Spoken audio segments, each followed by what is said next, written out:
Welcome back to Starship's 5th flight test. It has been an exciting day so far. Even earlier, is still so excited. We lifted off from Starbase at 7:25 a.m. Central Time. The Super Heavy booster and ship had a successful separation as well as a good boost back burn and good separation of the hot stage adapter.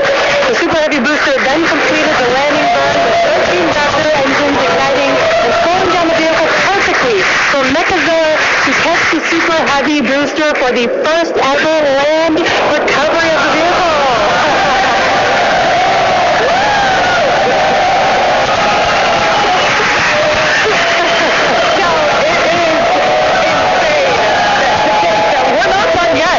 We still have, in about 48 minutes, the ship will re-enter. All the flaps that will today, not that could. The ship will re-enter the Earth's atmosphere. Now, as a reminder, one of the main goals of today's test flight is for the ship to make it through the extreme heat of re-entry and to do so in a controlled manner. We learned a lot about this phase during Flight 4 and, as a result, completely reworked the heat shield, but more on all that in just a minute. Now, re-entry is typically a portion of flight where we don't have communications with the spacecraft because it'll be re-entering at about 8 kilometers per second, or about 5 miles per second, roughly orbital velocity. Now, those speeds, the spacecraft moving through the atmosphere results in friction and creates a plasma field around the vehicle. We saw this in action on Flight 4 thanks to Starlink, and wow, it was breathtaking. That blanket of plasma ends up distorting communication frequency, so it's not uncommon to experience brief blackouts in communication, but hopefully that's not the case today. And Kate, that's where Starlink has just kind of been just the unsung hero and the MVP of this test campaign. I mean, it's able to give us data, not just awesome video, but also data in real time as we're going through re-entry. I mean, this is something that throughout the history of spaceflight just hasn't been possible. And this is an environment that is so unforgiving, so hard to model, so hard to understand. And for the first time ever, we're able to literally watch as it unfolds in real time, get that data in real time. And we're able to do that with Starlink. And it's great for us because we get to see something. We get to see the greatest light show on the planet or off the planet. But what it means for this program, where we're able to learn tremendous amounts about our heat shield, our angle of attack, everything that we're doing as we're coming in through the atmosphere at hypersonic speeds. And you can't just thank it enough. And also, special shout out, you're going to see some additional flap camera views. We've got a really amazing team of avionics, cameras, electronics, software people who made all that possible. And so hopefully they're going to give us an even better show on the way in today as we're coming in at about 5 times the speed of sound. Yeah, those flaps, Dan, that you see there, that's what's helping. Starship is in a good attitude for entry, approaching the entry interface. And some good call-outs there, preparing for re-entry for Starship. And again, that's where Jen was mentioning those flaps on the vehicle. And if you've been watching us for the last few minutes, you could see that the flaps were rotating around and helping orient the vehicle as it prepares for the beginning of re-entry today. Yeah, exactly. Re-entry will be enabled by that heat shield that you see on the bottom half. That heat shield is made up of 18,000 hexagonal ceramic tiles, and they are designed to insulate the vehicle during atmospheric entry. At that point in time, temperatures can be as high as 26,000 degrees Fahrenheit or about 1,400 degrees Celsius. The design itself also permits for rapid reuse with no refurbishment between the flights. And fun fact that I think is just incredible in terms of scale scale, but the heat shield alone on the ship has a total mass of 10.5 tons, which is crazy because these things are really lightweight. They're made out of ceramic. We have a couple of them here. The one that I'm holding is used on flat surfaces, as so you can go that way, because as it's flat. The one that Jesse has is kind of more what you see there on the side.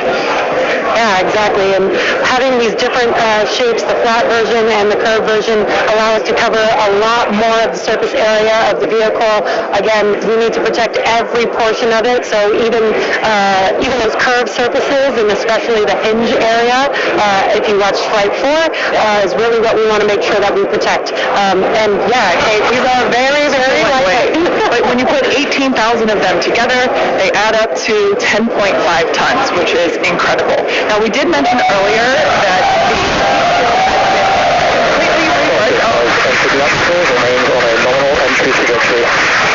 we can start to see that plasma now starting to build up on the side. It's not quite full plasma yet, but we are starting to see that color indicate that the heat is building up on the heat shield. Yeah, this is such a cool sight to see because you really never really have gotten to see this live before Flight 4. Yeah. And as Kate mentioned, it's getting a little more red, as you can see there on your screen. That means that heat is building up, but that's exactly what these heat shield tiles are there for, is to protect against this plasma and this really, really extreme heat that the vehicle is going to see for about the next 10 more minutes or so. Yeah, so the ship will attempt to light the 3 center Raptor engines, and those are the engines that can gimbal or maneuver or point, and they do that to help flip the ship until the engines point down so that it can land using the Raptor's thrust in the ocean. So that will happen after we get through this re-entry period. Again, now starting to see, and we also might start to see the flaps actuate a little bit here as the vehicle controls its roll during re-entry. That was one of the main learning points from Flight 3, was the roll control didn't work quite as well as we wanted it to. We learned that we needed some redundancies, so we added more roll control thrusters, and we'll see those in action as well today, as that was a Flight 3 learning that worked better on Flight 4 and still enabling that same design today. Yeah. Starship has passed through 85 kilometers altitude. The flaps now have control of the vehicle. Great call out, as Kate mentioned, the flaps are controlling the attitude of the vehicle. And I love these views because it looks so calm. Everything is relative, right? So relative to this camera on the ship, it looks so calm and smooth, but the vehicle is traveling extremely fast. You can see the speed on the bottom right-hand corner of your screen. Starship is designed to land on Mars where there are no runways or other humans to help out. So we also want rapid reusability. So we're doing propulsive landing instead of a more traditional means like parachutes. And so we will use the engines on this vehicle to help slow the vehicle down for a vertical landing. Yeah. Now, entry is going to basically happen in 5 phases. The first is low drag. That lasts for about 3 minutes. Next is high heating, and that beginning when heating increases above the heat rate breakup limit. That lasts for about 10 minutes. We then have high dynamic pressure. Starship will continue to slow down and experience increased aerodynamic loads during that phase, and that will happen before reaching Mach 1, about a minute after. Starship is approaching the peak heating phase of entry, remains on a nominal trajectory.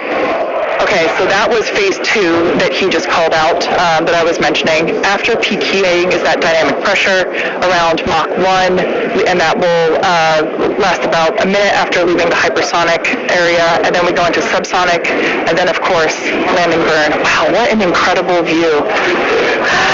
The colors are so amazing, and the colors actually also tell you a little bit about the temperature that the vehicle is seeing as well. So I think that's pretty cool that we get this amazing live visual. Speaking of live visual, the flap, we have more views, more cameras on board Starship, as Dan mentioned a few minutes ago. We are hoping that all 4 flaps will stay more intact than they did last time. We did make some changes to the design in order to help enable Starship is now experiencing peak heating, remains on entry trajectory. Great news there that Starship is continuing along the path that we intended it to fly. You can keep track with how fast it's going and how high it is above Earth using the display that is there on the bottom right-hand side of your screen. And guys, this is where we're really going to see a lot of those improvements from Flight 4 really come into action. You guys kind of talked about, so it's called the static arrow. Those are kind of the poke out points on the flaps. Those get exposed to some pretty extreme heat environments, and so we added some additional, basically made it a lot more robust for the thermal protection there. And we learned not just from visuals and stuff like that, we had those missing tile tests on Flight 4 where we intentionally left some out, kept in some backup layers. They're called ablatives, which means they just gradually melt away to help dissipate the heat. And we've got an entire layer of ablative underneath the tiles on this Starship today. So even if you get a gap in a tile or a tile is broken, anything like that, we've got essentially backup options. And what we're really trying to do today is do an on-target landing. As we lost the flaps, you lose a lot of your control, and so we didn't land right on target last flight. This time we're trying to really nail the target within just tens of meters. And that'll just be a really huge step on feeling like we're closer to bringing a ship back. Obviously, there's a lot of work before we get there, but we just caught a booster. We're going to start looking real soon at when we can catch a ship. So the view on your left is as a helicopter passes by Dan, bow at Starbase. The view on your left is a camera that's positioned near the nose of the ship, looking basically down toward the flap. The view on the right is looking perpendicular to the flap. So we're looking basically bird's eye view onto the flap on the left-hand side, and then a worm's eye view from the side with that view on the right. Yeah, sorry about that, guys. Maverick just buzzed the tower. he might be coming back, so.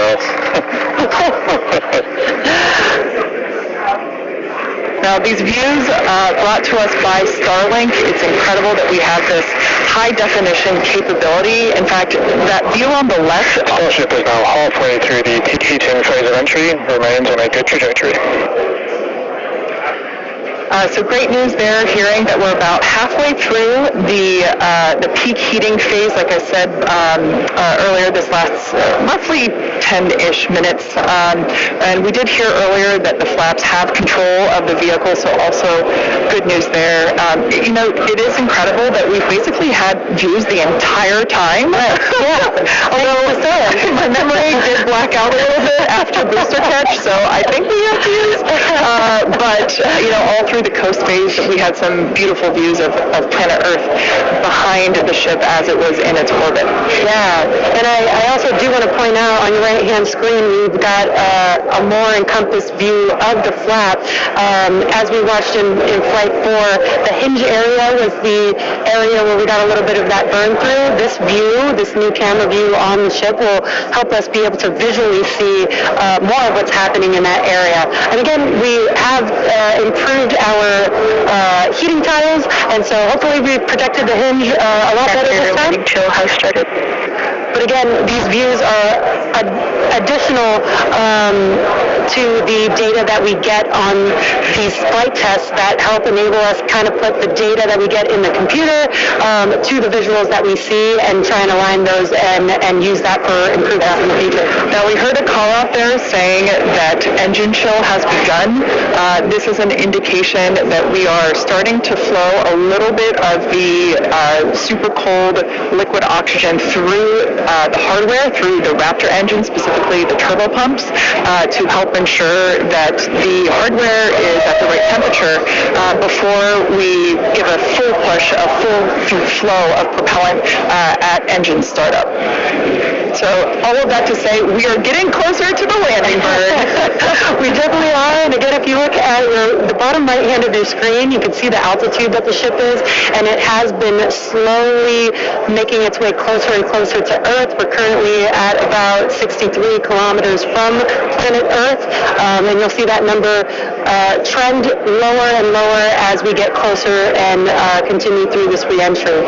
Yeah, this is going to go on for a little, actually a while longer. We have about 10 minutes or so, roughly, before we execute the landing, the ignition for the landing burn, starting with the landing flip.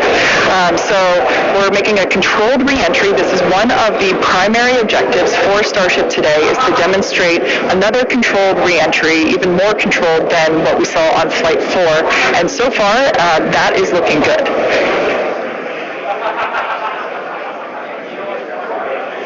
And then as we start to really get lower, we're going to start seeing the atmosphere's effects start to take place, and that's when we'll be dropping our speed down closer to the speed of sound. You'll see the flaps start to maneuver.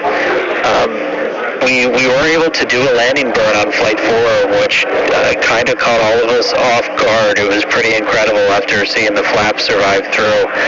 And we're going to try and do another one on this flight today. We tweaked it a little bit, so we're going to try and splash down at a little bit of a gentler angle this time, instead of just kind of hit the water and fall over.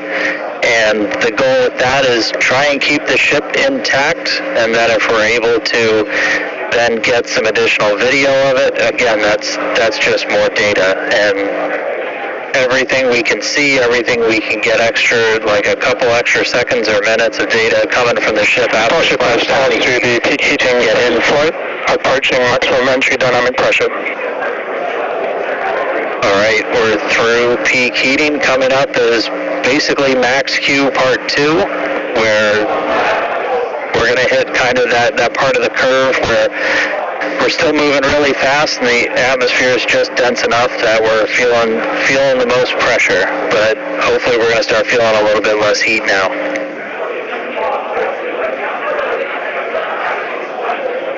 Looks like we got more views of each of the flaps on the ship as it's making its way back down to Earth. And we did pass through peak heating and still got really good views throughout that whole period. Typically, during the highest heat on the vehicle, we tend to build up a lot of plasma, and that's typically when we would lose connection or views of the vehicle. But again, with Starlink, we were able to get some live views throughout that entire process there. And we're coming up.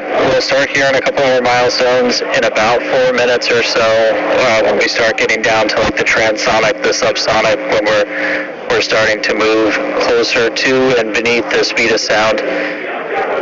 And I mean, we're getting live views, we're getting live data. We've got a couple additional tests on this one today, where we left off some missing tiles again to test some additional backup layers. We also have, I don't know if we can still quite see them in this view, but you may have noticed we had some kind of silvery looking tiles on Starship as well. And those were pretty much standard tiles, but they were wrapped in aluminum, and it was a pretty simplistic, straightforward one where aluminum starts to melt at roughly the same temperature where steel starts to lose its strength, not necessarily melt. And so if we see stuff melting, we know what our steel is going to be exposed to. But yeah, 59 minutes since launch, should be coming up on transonic and everything in just about 3 minutes.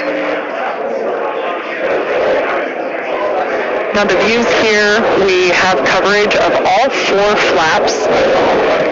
We can see, so for those that perhaps didn't catch a glimpse of the vehicle before liftoff, there are 2 flaps at the forward end and 2 flaps at the aft end.